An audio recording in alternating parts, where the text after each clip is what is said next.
Hello दोस्तों। स्वागत है आपका एक और ट्रैवल व्लॉग वीडियो में। ये मेरे जो देहरादून का सफ़र था जिसमें मैंने तीन चार लोकेशंस कवर की थी कि उसी सफ़र के दौरान एक देहरादून के पास शिखर वाटरफॉल करके वाटरफॉल है, उसका व्लॉग है। तो ये काफ़ी एडवेंचरस लोकेशन है। एडवेंचरस मैं इसलिए कह रहा हूँ क्योंकि आपका जो यहाँ पे ट्रैक है वो 1 किलोमीटर का है। बट वो ट्रैक काफ़ी डिफिकल्ट और एक तरह से रिस्की है। अगर आप एक्चुअल वाटरफॉल तक पहुँचते हैं तो वो काफ़ी रिस्की है। ये रास्ता आप जैसे देख रहे हैं, पाइप्स हैं एक साइड पे लगे हुए, एक सकरा सा रास्ता है और साथ में नदी है। तो वहाँ पे आपको अराउंड 1 किलोमीटर का ट्रैक है जो हाइट हाइट भी जा अप भी जाते हैं और थोड़ा डाउन भी जाते हैं। तो वो अपने आप में एक बहुत ही एडवेंचरस एक्सपीरियंस रहता है। तो मेरी एडवाइस ये है कि इस लोकेशन पे अगर आप जा रहे हैं, एक तो जो एज है, जिन लोगों की ओल्ड एज में, वो मत जाएं, उनके लिए नहीं है आसान, और बच्चों के साथ भी इतना आसान नहीं है। रास्ते में ये आपको एक पार्किंग स्पॉट है जहाँ पे, वहाँ पे भी ये कुछ कैफे हैं जहाँ पे आप मैगी चाय वगैरह एंजॉय कर सकते हैं, और रास्ते में भी एक दो आपको मिल जाते हैं। ये नदी है। तो अगर आपको कुछ घंटे गर्मी में, आप गर्मी में या किसी मौसम में जैसे जाते हैं, गर्मी में मैं इसलिए कह रहा हूँ क्योंकि तब आप वाटरफॉल को प्रॉपरली एंजॉय कर सकते हैं, नहा सकते हैं उसके ठंडे ठंडे पानी से। तो इस रास्ते से होते हुए, जितना डिफिकल्ट रास्ता है, तो आप जब वाटरफॉल पे पहुंचते हैं तो आपको एक अकम्पलिशमेंट और अचीवमेंट की अनुभूति होती है, बिकॉज आप काफी डिफिकल्ट रास्ता क्रॉस करके पहुंचे होते हैं वहां पे। तो जैसे ये रास्ता है, हम पहुंचे जब मैं गया, मार्च एंड और अप्रैल की शुरुआत थी ये। तो वहां पे इतने ज्यादा टूरिस्ट नहीं थे। यूजली आई डोंट थिंक कि यहाँ पे बहुत ज्यादा टूरिस्ट जाते होंगे, और पीक सीजन में मे भी जाते हों। बट जैसे ये ट्रैक काफी डिफिकल्ट है और एक्चुअल वाटरफॉल तक पहुंचना तो बहुत ज्यादा डिफिकल्ट है। तो जब मैं गया, कुछ ही टूरिस्ट थे जो कि वाटरफॉल से कुछ पहले ही, जैसे वो नदी जो निकलती है वहां से थोड़ा थोड़ा पानी बना होता है, रुका होता है पत्थरों के बीच में, चट्टानों के बीच में। तो वहीं पे वो अपना नहा रहे थे, एंजॉय कर रहे थे। और आगे का जो एक्चुअल वाटरफॉल है, मेन वाटरफॉल, वहां का बता रहे थे कि वो बंद किया हुआ है। बट वहां थोड़ी देर रुकने के बाद, अगर आप एक्चुअल वाटरफॉल तक नहीं जाते तो आपको अच्छा फील नहीं होता। तो मेरे दिल में भी वही था, मैं पहले वहीं रुका जहाँ पे वो लोग कह रहे थे कि आगे बंद किया हुआ है। बट मन में एक इच्छा थी कि आगे शायद रास्ता हो कहीं से, और जाके देख पाए। तो कुछ देर रुकने के बाद शायद एक दो और लोग आए जो कह रहे थे कि मे भी चलते हैं ऊपर, देखते हैं। तो मैं भी फिर ऊपर गया। वो ऊपर एक्चुअल में बंद इस तरह से किया गया था कि मे बी वो जो स्पोर्ट था वो गहरा था वहां पे, और सेफ्टी पर्पस की वजह से जो कांटे वाली तार होती है वो लगाई गई थी। और आपको अगर एक्चुअल वाटरफॉल तक जाना था तो एक साथ में पहाड़ी जो है, चट्टान से ऊपर चढ़ के आपको क्रॉस करके जाना था, जो कि बिल्कुल भी आसान नहीं था। बहुत डिफिकल्ट था वो एक तरह से, आपको ऊपर चढ़ के जब आप जाते हैं दूसरी तरफ। तो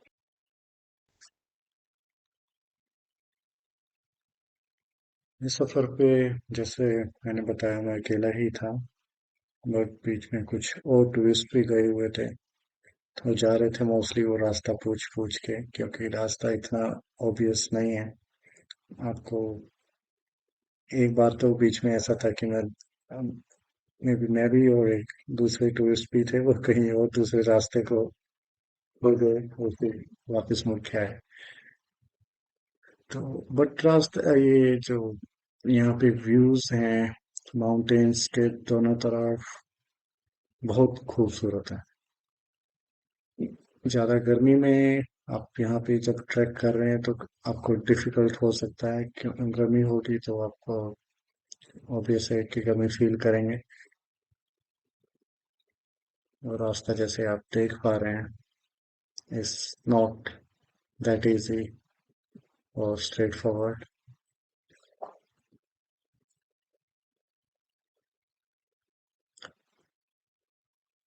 बट ऐसे रास्तों पे ही है एडवेंचर जो आप फील करते हैं पहाड़ों का, और ऐसे हिडन लोकेशंस जब आप इंजॉय करते हैं। जो लोकेशंस यूजली इजी होती हैं, जैसे देहरादून में है रोबस केव, तो वहां पे तो सीजन में बहुत ज्यादा भीड़ होती है, बहुत ज्यादा लोग होते हैं। तो कुछ लोग होते हैं जो कि ऐसी लोकेशंस पे जाना इतना नहीं पसंद करते। दे प्रेफर कि लोकेशन शांतमय हो, ज्यादा लोग ना हो, और वो आराम से वहाँ एंजॉय कर पाए। तो जैसे मैं आपको बता रहा था कि जब पहुंचा वाटरफॉल से पहले ही ये जो लोकेशन है यहीं पे लोग अपना नहा रहे थे और एंजॉय कर रहे थे। जो भी कुछ लोग आए हुए थे और इसी को वाटरफॉल समझ के अपना एंजॉय कर रहे थे, क्योंकि उनको भी किसी ने बताया होगा, या आगे का रास्ता भी जैसे इतना ऑब्वियस नहीं था। तो वो एक तरह से ऐसा था कि वो बताया गया कि बंद है, तो लोग नहीं जा रहे थे। बट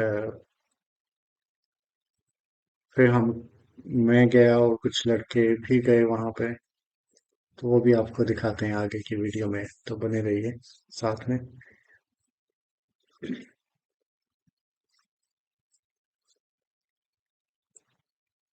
वो एक लड़का ऊपर जा रहा था, उसको फिर फॉलो करते हुए मैं भी साथ में ऊपर चल पड़ा।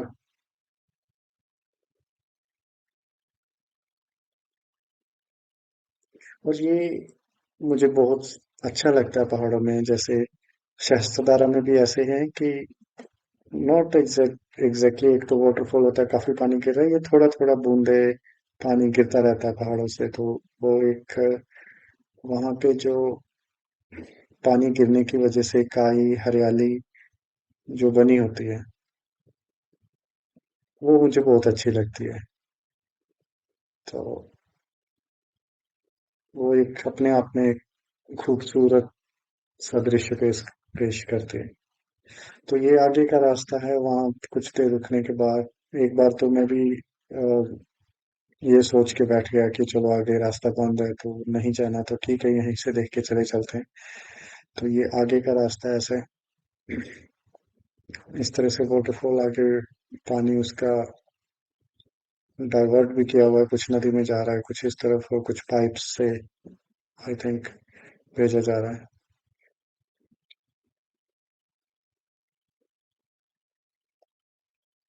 तो ये जो ओवरऑल लोकेशन है, it is not easy. Only if you are young and fit तभी आपको जाना चाहिए, अदरवाइज बच्चों के साथ या बुजुर्ग लोगों के साथ आई वोंट रिकमेंड इट। पानी है जैसे बीच में रुक जाता है कहीं पे, ये छोटे छोटे tadpoles, I don't know fish कह सकते हैं। तो इसी के साथ मुझे एक स्टोरी याद आती है। जब मैं छोटा था तो बारिशों के मौसम में कच्चा रास्ता है हमारे घर के पास जो खेतों में जाता है, तो वहां पे खड्डों में पानी जमा हो जाता था। तो हम छोटे थे तो हम देखते थे कि ये बीच में मछली जैसे हमें लगे। तो मुझे था कि चलो ये फिश फिश हैं, इनको रखते हैं घर में।